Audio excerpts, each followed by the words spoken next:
up everybody? خالد عسيري again. What the heck?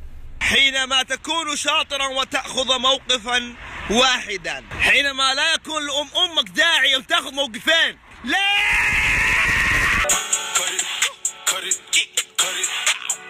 دائما اسمع الاغنيه بالطريقه اللي انا ابغاها. الحين كنت اسمع يقول خالي خالي خالي، واحيانا اشوفه يقول خالد. زمان كنت استمتع بالاغاني الاجنبيه لاني ما كنت اعرف ايش يقول، فانا احط كلمه اللي ابغاها. هو في الحقيقه يقول كات ات، بس يقولها كاريت كاريت كاريت. واتساب هشام، تعرف انجليزي؟ ما تعرف؟ طب بوريك اغنيه في واحد يقول هشام هشام.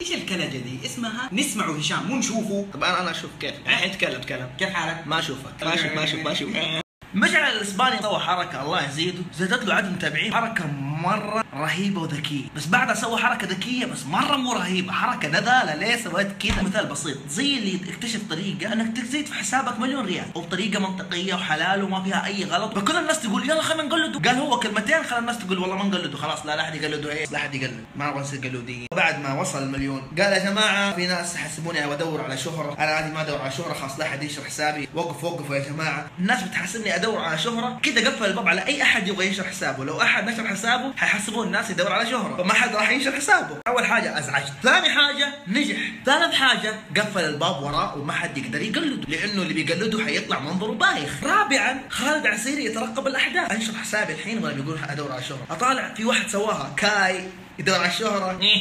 خامسا الاقي المشاهير بدأوا يسوونها، اسوي زيهم ولا لا هم يدورون على الشهره. سادسا وانا اترقب الاحداث اطالع حتى اصحابي بدأوا يسوونها، كاي اصحابي يدورون على الشهره، ادق على اخوياني تدوروا على الشهره انتم. سابعا كل الناس سوتها الا انت يا خالد. ها باقي ثامنا خذوا ثامنا انت حتكون اخر واحد سويتها، فشكلك بايخ. الناس خلاص طفشوا من الحركه هذه، تبغى تسويها انت كلهم يطلعون ايش البزر ده، ترى خلاص بطلوا الحركه دي. واخذ تاسعا انه اول ما خالد يقرر يسويها السناب شات حيغير التحديث كذا ما في.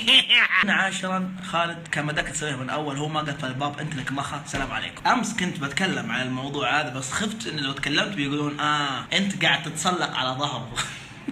تتسلق على ظهور المشاهير، ما في 11. الله يخليكم بطلوا حركات اللي تروحون تحرشون بين اثنين، ترى ما اقصد اي حاجه غلط، واذا حاولت تحرش فانت كريه.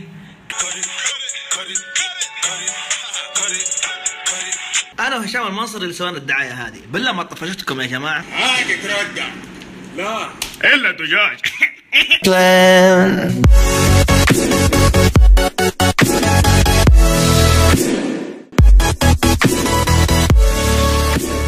يا واد اخيرا خرجت من الدوام.